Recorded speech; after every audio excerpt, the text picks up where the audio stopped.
Welcome to your spring equinox meditation. I am your host, Avalon.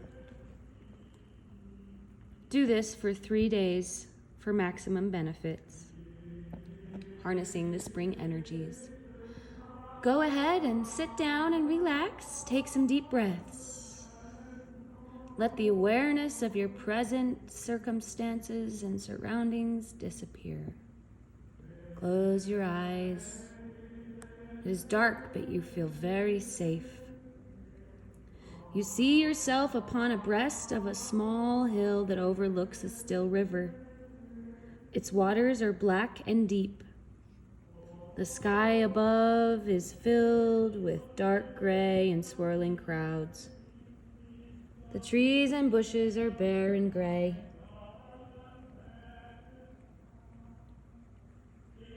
Across the river is an ancient temple in ruin.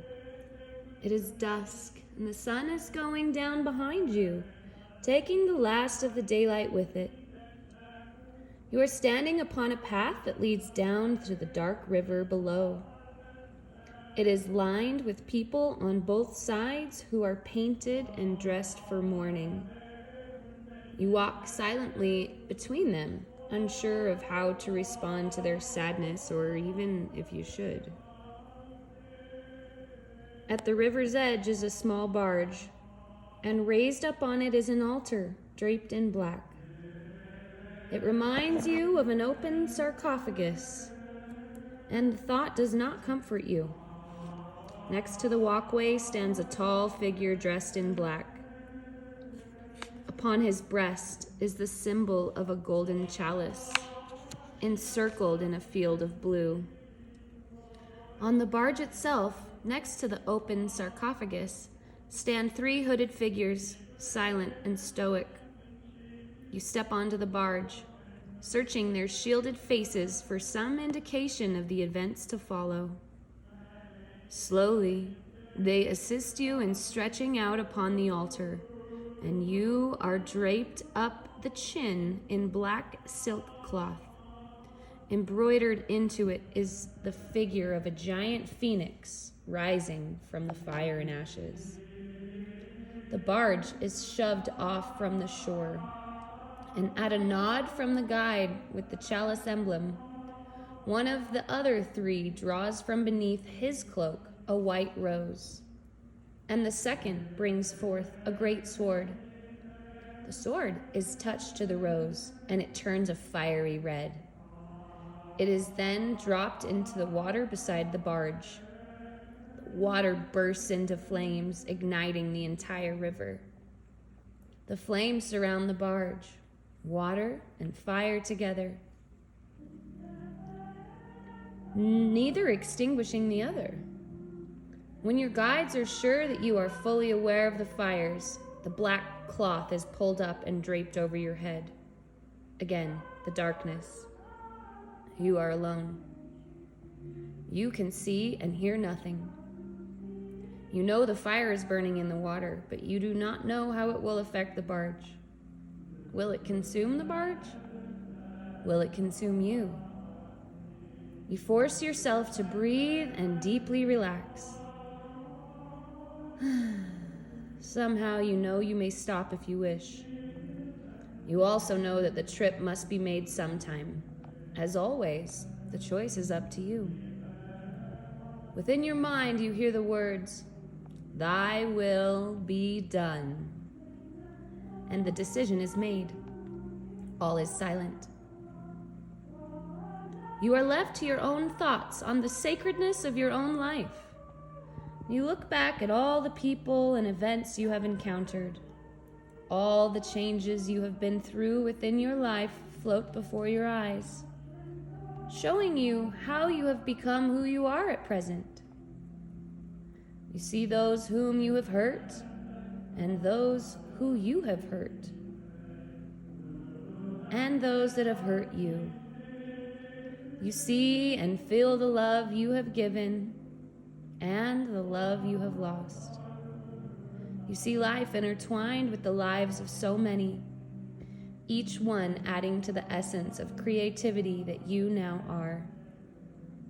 You remember all of the unfinished tasks and all of the things you promised yourself that you would do. You see all the illusions of life that you have encountered and all the blessings you have received. And remember all the abilities that you have. You see the illusion of life that you have encountered and all the blessings you have received. You remember the abilities you have manifested in the past and can give birth to once more. You see the dreams and hopes and wishes you have yet to fulfill.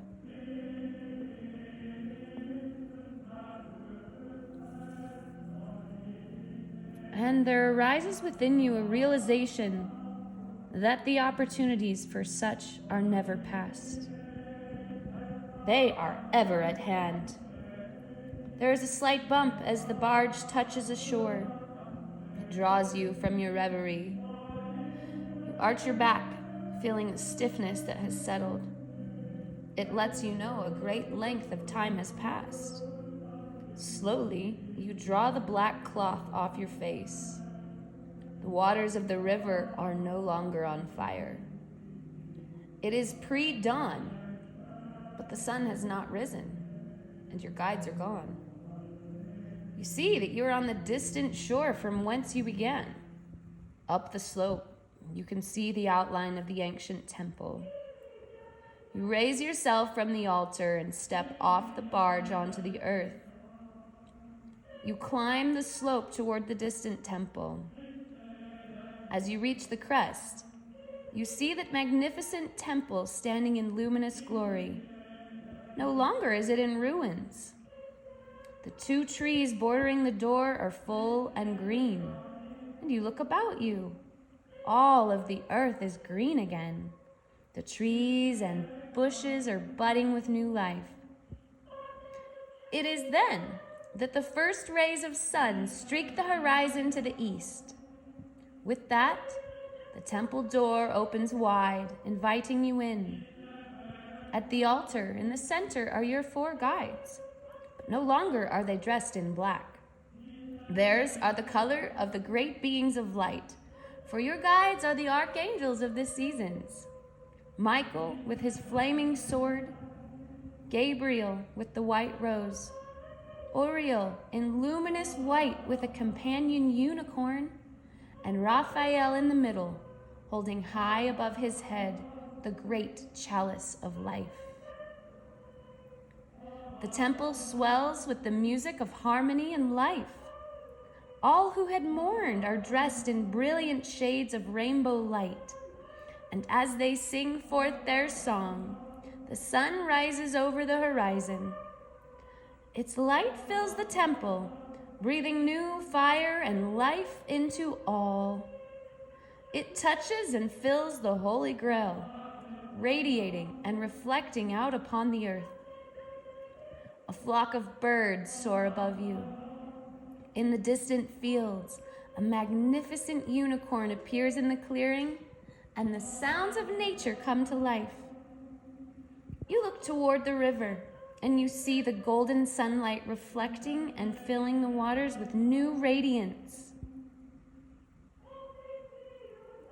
And a fire of light, not flame. As you turn back to the altar, Raphael turns to you, holding aloft the golden chalice. He raises his eyes to the heavens, and the light pours forth over you.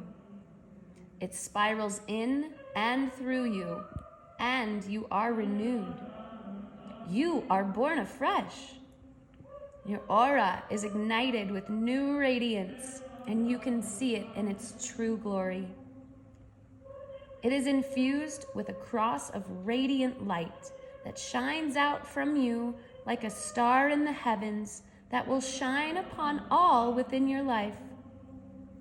It shines in harmony with nature and all of life. You close your eyes in gratitude and prayer, lifting your thoughts and your heart to the divine through the song of the inner temple. As you open your eyes, The temple lifts from around you, but you feel its impress within you still alive. Its energies will grow like the rising sun, and your life will be fused with creative fires.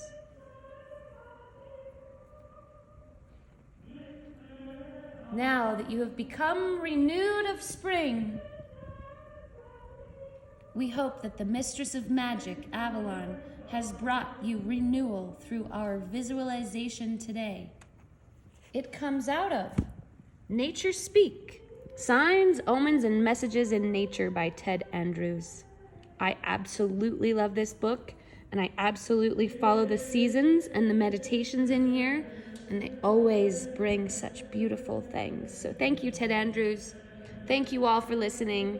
I love you. Happy Ostara!